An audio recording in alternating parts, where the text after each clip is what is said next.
Hello and welcome to a video revolving around Joker 2, a movie which realistically I don't think any of us would have picked to exist back then. Like if you look at all the movies that came out in 2019 and if you ask people what would you like a sequel to, no one no one would have picked Joker because that Joker film, to be completely honest with you, is one of my favorite comic book films of all time.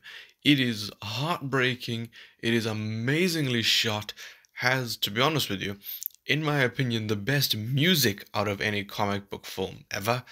And I think what makes it so special is that it's a spin off movie of a popular character, but it doesn't use that popular character. What I mean by that is DC is way better at doing spin off films than Sony because Sony has been releasing things like Venom Let There Be Carnage, Morbius, Madam Web. Okay, well, maybe not Let There Be Carnage, but Morbius and Madam Web. Movies that no one cares for and are just crap.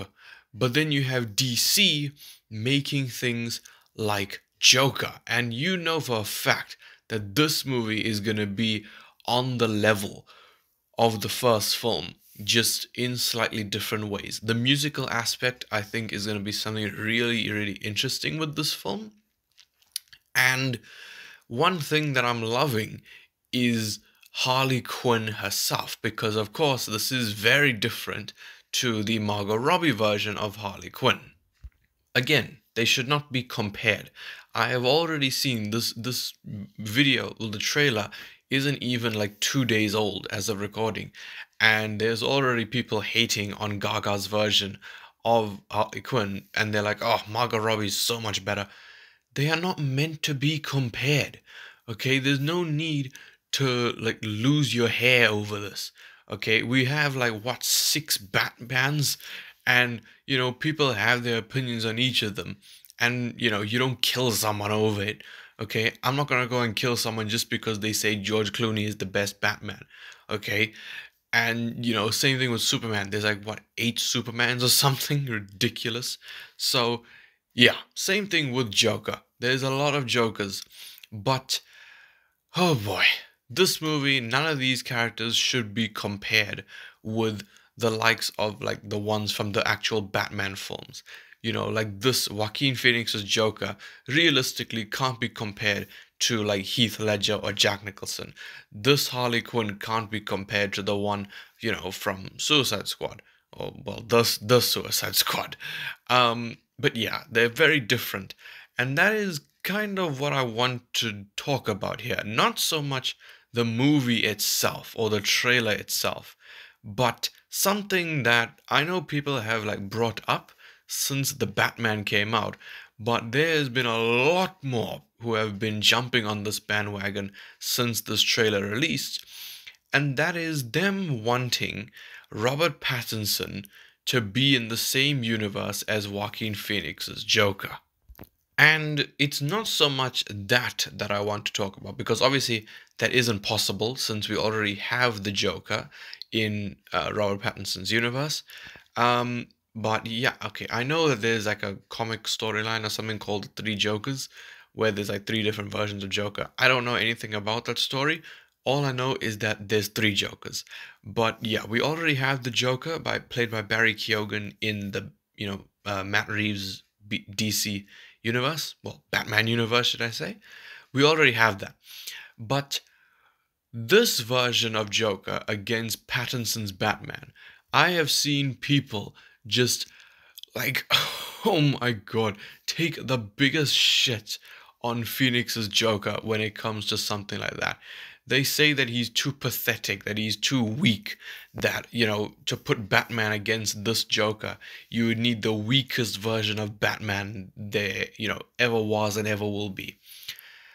And it's really just confusing me because while, yes, obviously I agree, Pattinson's Batman and Phoenix's Joker do not match up at all. And to be completely honest with you, I don't ever want a Batman in this universe. I think what makes this like these spin-off movies, well, the spin-off Joker film, special, is that it doesn't rely on Batman, and you don't really need Batman because the story is focused on Joker. It's focused on Arthur, and you are invested in his story. You don't need Batman. It just so happens that, you know, it stemmed from a Batman story. So, yeah, you don't need him. But why people are saying that this version of Joker is too pathetic to go up against Pattinson's Batman just confuses the hell out of me, because they're saying that he is too weak and Robert will kill him in like 2 hits. That makes no fucking sense. The Joker was never meant to be a physical threat to Batman. That's the point of him. He's all psychological.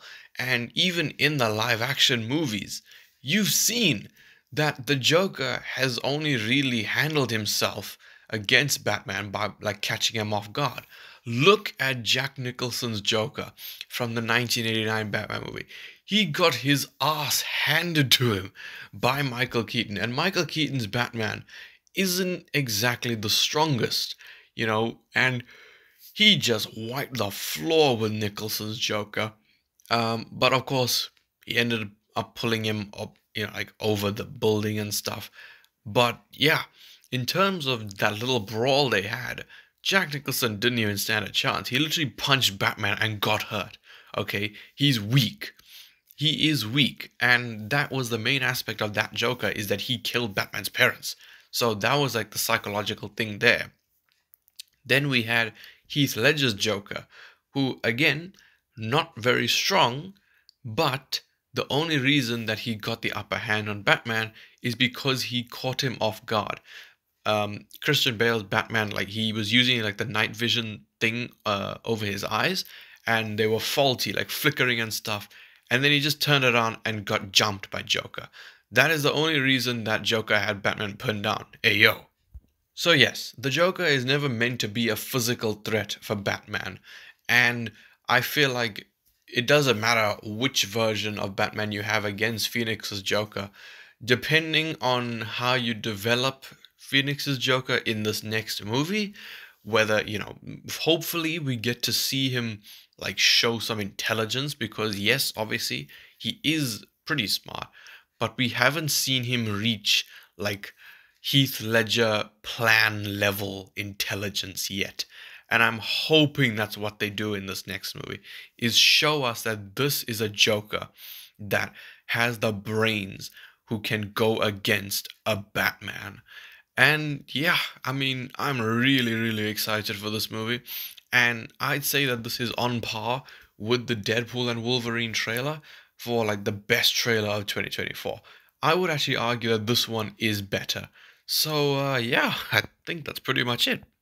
Please let me know what you are excited to see in Joker 2. I'm not going to attempt to say the title, although I will be honest, once you actually research what the title means, that is really freaking cool. It translates roughly to Folie of Two, which is like a shared psychosis thing where a person passes it to another person, wada wada wada. Do the research yourself, trust me, it's quite interesting. But yeah, if you did enjoy this video, please leave a like, subscribe, and goodbye.